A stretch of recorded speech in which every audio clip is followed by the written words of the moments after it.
আজকে আমরা জানবো introduction to nervous system. Physiologically আমাদের নার্ভাস সিস্টেমের কী কী বেসিক জিনিসপত্র আছে সেগুলো আজকে আমরা একটু দেখব। আমরা কালকে অ্যানাটমিটা দেখেছি। অ্যানাটমির সাথে প্রথম ফিজিওলজিক্যাল যে এগুলো অনেকটা মিল আছে, কিন্তু তার বাইরেও যে অ্যানাটমিতে আমরা যে স্ট্রাকচারটা পড়ি, এখানে আমরা কিছু ফাংশনাল কাজকর্ম দেখব কীভাবে হচ্ছে না হচ্ছে। আচ্ছা, চলো শুরু করা যাক। নার্ভাস সিস্টেমটা কী জিনিস?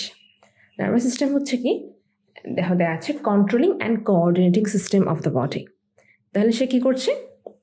আমার বডির বিভিন্ন ফাংশনকে সে কন্ট্রোল করছে। শুধু কন্ট্রোল করলে হবে না, প্রত্যেকটা পার্টের সাথে আরেকটা পার্টের যে সামঞ্জস্য থাকে। যেমন ধরো আমি হয়তো পরিপাক করছি, তাহলে পরিপাক যখন করব, মানে ডাইজেশন যখন হবে, তখন আমার স্টোমাকের সাথে আমার ইন্টেস্টাইন, প্যানক্রিয়াস, লিভার, এদের মধ্যে একটা কোঅর্ডিনেট থাকতে হবে। আমার যখন যেই বাইল লাগলে বাইল আসতে হবে, প্যানক্রিয়াটিক জুস লাগলে প্যানক্রিয়াটিক জুসটাকে আসতে হচ্ছে। আমার নার্ভাস সিস্টেমে কী হচ্ছে, হরমোনাল এনজাইম সিগন্যাল দিয়ে আমার HCl সিক্রেশন হতে হচ্ছে। এই সবগুলো একটা কোঅর্ডিনেশনের মধ্যে চলতে হবে। শুধু যে যার মতো চললাম তাহলে কিন্তু হবে না। তাহলে আমার একেতে কন্ট্রোল করতে হবে যে খুব বেশিও যাতে কোনো একটা কাজ না হয়ে যায় বা খুব কমও যাতে হয়ে না যায়। আবার যেগুলো হচ্ছে সেটা একসাথে একটা সামঞ্জস্য মেনটেন করে থাকতে পারে, সেটা আমাকে দেখতে হবে। তো সেই কাজটা কি করে? নার্ভাস সিস্টেম করে। এখন আমাদের বডি তো হিউজ, চারদিক থেকে অনেক কাজ হচ্ছে প্রতিনিয়ত। এই প্রতিনিয়ত কাজগুলো মেনটেন কিন্তু একজন দ্বারা করা সম্ভব হয় না, তাই কিছু হেল্পিং হ্যান্ড লাগে। এই হেল্পিং হ্যান্ডগুলোকে আমি দুটো ভাগ করতে পারি, central nervous system, peripheral nervous system. সেন্ট্রালটা কি? আলটিমেটলি সব কাজকর্ম যেখানে গিয়ে রিপোর্ট করে। কীরকম দেখো, একটা দেশের কথা চিন্তা করো। দেশের মধ্যে কি আছে? একজন প্রধানমন্ত্রী আছে। প্রধানমন্ত্রী কিন্তু একটা গ্রামাঞ্চলে, তোমার গ্রামের কি হচ্ছে ওটা কিন্তু তিনি গিয়ে একদম ডিরেক্ট নিয়ন্ত্রণ করেন না। ওখানে একজন ইউনিয়ন চেয়ারম্যান থাকেন, মেম্বার থাকেন, বা আমরা এমপি নির্বাচন করি, ঠিক আছে? ওনারা হচ্ছে মেইন জিনিসটা নিয়ন্ত্রণ করেন। বাট কীভাবে নিয়ন্ত্রণ করছে, কী নিয়ন্ত্রণ করছে, প্রত্যেকটা ডকুমেন্ট কিন্তু একদম মেইন অফিসে গিয়ে জমা দিতে হয়, ঠিক না? যদি কোনো ভুল থাকে বা কোনো কারেকশন লাগে, সেটা কিন্তু মেইন অফিস থেকে কারেকশন করে পাঠানো হয়, ঠিক আছে?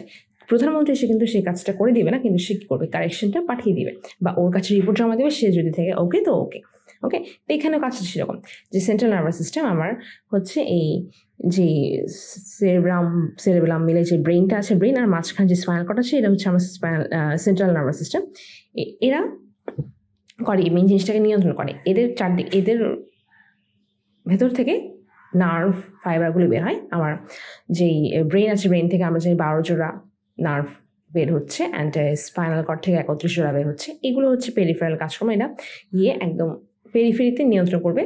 অ্যান্ড যে নিয়ন্ত্রণটা করছে সেখানে কিন্তু দেখা যায় যে অনেক সময় তোমাকে খুব স্পিডে কাজটা করতে হচ্ছে, তখন সিগন্যালটা মাথা থেকে গিয়ে আবার ব্যাক করবে, এই সুযোগটা কিন্তু সবসময় থাকে না। তো দেখা যায় যে কি, এই পেরিফেরালগুলো নিচে থেকে একটা সিগন্যাল দিয়ে কাজটা করেন, পরে যদি কাজটা ভুলে সেটা আমার ব্রেইন থেকে গিয়ে নিয়ন্ত্রণ হয়। এটা একটা ইডোর মেকানিজম, ইডোর কারেকশন একটা সিস্টেম আছে সেরেবেলামে, যেটা আমরা সেরেবেলাম যখন পড়বো তখন আমরা একটু ডিটেলসে জানতে পারবো।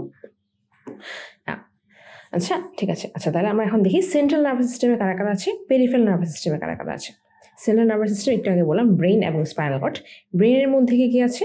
অবভিয়াসলি আমার forebrain, midbrain, hindbrain. এখানে দেখো প্রত্যেকটার পাশে কিছু কঠিন কঠিন নাম লেখা আছে।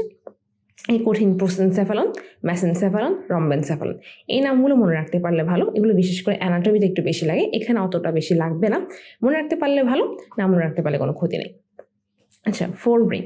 এই ফোর ব্রেন মানে হচ্ছে এই যে পুরো এই জিনিসটা, এই ফোর ব্রেন, এই যে এখানে একটা ডিমার্কেটিং পয়েন্ট ছিল সেটা সহ, এই লাল জিনিসগুলো সহ, এটা হচ্ছে আমার ফোর ব্রেন। এখানে কি কি আছে? সেরেব্রাম, থ্যালামাস, হাইপোথ্যালামাস, ঠিক আছে? তার নিচে কি হচ্ছে? Mid brain. এই যে এখানে ছোট করে যে অংশটা, সেটা হচ্ছে কি? Mid brain. এরপরে আছে আমার হাইন্ড ব্রেন। হাইন্ড ব্রেনে কি কি আছে? সেরেবেলাম, পন্স, মেরুলা অবলাঙ্গাটা।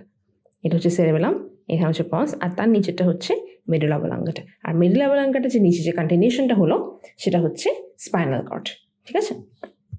এই যে দেখো এখানে পিছনে এই যে ছোট করে সেরেবেলাম, তার থেকে যে লম্বায় নিচে যে এটাও নেক পর্যন্ত হচ্ছে আমার মেরুলা অবলাঙ্গাটা, সরি নেকের আগে হচ্ছে আমার মেরুলা অবলাঙ্গাটা, তারপর থেকে মেরুলা অবলাঙ্গাটার যে কন্টিনিউশন সেটা হচ্ছে আমার স্পাইনাল কর্ড, ঠিক আছে? আচ্ছা, এটা গেল আমার সেন্ট্রাল নার্ভাস সিস্টেমে কী কী আছে এইসব জিনিসপত্র। এখন হচ্ছে এদের থেকে যে নার্ভগুলো বের হচ্ছে, তাকে আমরা কি বলছি পেরিফেরাল নার্ভাস সিস্টেম। সেই পেরিফেরাল নার্ভাস সিস্টেম কয় ধরনের? সাধারণত 2 ধরনের, অ্যাফারেন্ট এবং ইফারেন্ট। মানে কি একটা সেন্সরি, একটা কি মোটর। সেন্সরি মানে কি আমার বডিতে কোনো একটা সেন্সেশন হলো, হয়তো আমার এখানে মশা কামড় দিচ্ছে, তাহলে মশা কামড় দেওয়ার কারণে মশা যে কামড় দিল সেই খবরটা কিন্তু আমার এই হাতে ধরো মশা কামড় দিল, তাহলে হাতের মাসেল থেকে আমার মাথায় পৌঁছানো লাগবে। ঠিক আছে, এই যে হাতের মাসেল থেকে যারা মাথায় পৌঁছাচ্ছে সেটা হচ্ছে অ্যাফারেন্ট ডিভিশন অর্থাৎ সেন্সরি ডিভিশন। আর মাথা থেকে যে আমার পুরো বডিতে বা আবার হাতের মধ্যে যে আবার সিগন্যালটা আসবে, তুমি হাত ছড়িয়ে ফেলো বা তুমি মশাটাকে একটা থাপ্পড় দাও, এই যে সিগন্যালটা আসবে সেটা হচ্ছে ইফারেন্ট ডিভিশন অথবা মোটর ডিভিশন। ঠিক আছে, তাহলে আমার যে পেরিফেরাল যে কাজটা সেটা হচ্ছে দুটো ভাগে। একটা হচ্ছে কোথাও যে কোনো প্রবলেম হয় সেটা আমার মাথাকে গিয়ে জানানো। ঠিক আছে, কারণ মাথা কিন্তু সব জায়গায় নেই, সে কিন্তু কোনো প্রবলেম হলে কিন্তু সেটা জানতে পারবে না। তাহলে কোথাও কোনো প্রবলেম হচ্ছে কিনা সেটা আমাকে পেরিফেরাল নার্ভাস সিস্টেমের মাধ্যমে জানতে হবে। তাহলে অ্যাফারেন্ট ডিভিশনের কাজ হচ্ছে কোথায় কি সমস্যা হচ্ছে সেটাকে মাথাকে, সমস্যা বলো অথবা ফিজিওলজিক্যাল কোনো কাজ করবো, সবসময় যে একটা প্রবলেম হতে হবে এমন কোনো কথা নেই। যে কোনো ধরনের স্টিমুলেশন আসলে সেটা আমাকে সিএনএসকে জানানোর কাজ হচ্ছে অ্যাফারেন্ট ডিভিশনের কাজ অর্থাৎ সেন্সরি ডিভিশনের কাজ।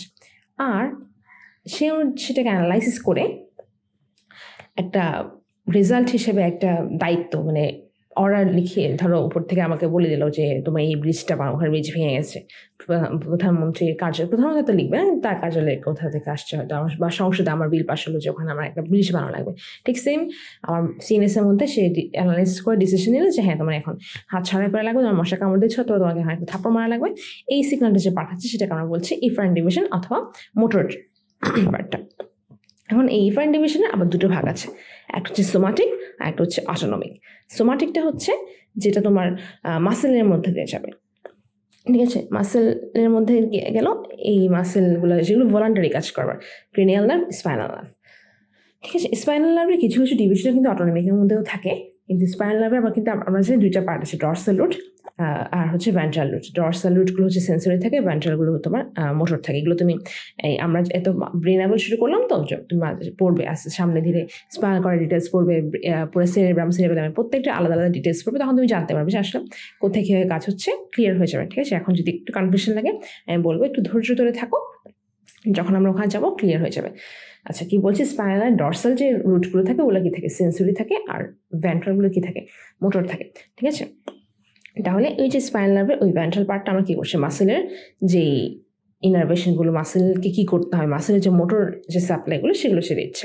ঠিক আছে, আর অটোনমিকটা কি, তাহলে সোমাটিক যদি মাসেলে হয় ভলান্টারি কাজ করবারগুলো হয়, অটোনমিক কি বুঝলা, ইনভলান্টারিগুলো হবে। সিম্পল, সোমাটিক হচ্ছে আমার মাসেলে দিচ্ছে, আর অটোনমিক হচ্ছে বিভিন্ন ভিসেরা, গ্ল্যান্ডস বা এইরকম ভ্যাসেল, এই সব জিনিসপত্র দিচ্ছে। এই অটোনমিক আমার দু ধরনের, একটা হচ্ছে সিম্প্যাথেটিক আর একটা হচ্ছে প্যারাসিম্প্যাথেটিক।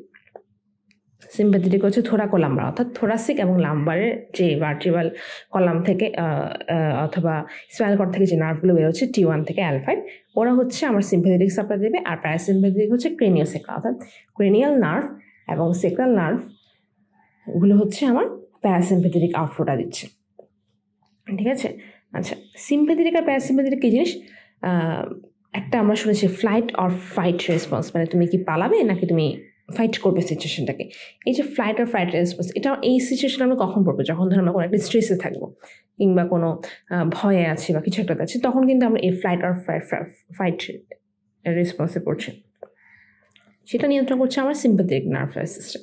ঠিক আছে, আর নর্মাল যে রেগুলার লাইফের যে কাজকর্ম সেগুলো নিয়ন্ত্রণ করছে প্যারাসিম্প্যাথেটিক। আর যদি আমি কোনো একটা স্ট্রেসে পড়ে যাই কিংবা কোনো একটা ভয় সিচুয়েশন, এক্সাইটিং কোনো সিচুয়েশনে থাকি, তখন যে আমার হার্টবিট বেড়ে যাচ্ছে, আমার সব কিছু থেমে যাচ্ছে মতো মনে হচ্ছে, একটা ব্লাড ফ্লো বেড়ে যায় সব জায়গায়, ওটা হচ্ছে সিম্প্যাথেটিক নার্ভ।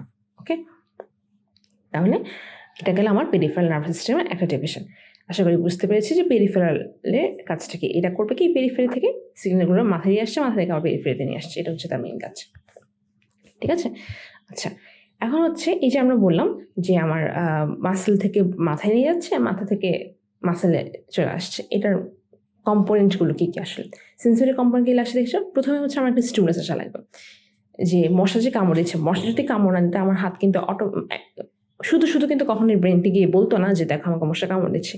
প্রথমে মশাকে কামড় দিতে হবে, তারপরে আমার হাত থেকে নার্ভ সিগন্যাল গিয়ে মাথাকে বলবে যে আমার হাতে মশা কামড় দিচ্ছে। ঠিক না, তাহলে আমাকে প্রথমে কি থাকা লাগবে, একটা স্টিমুলাস থাকা লাগবে।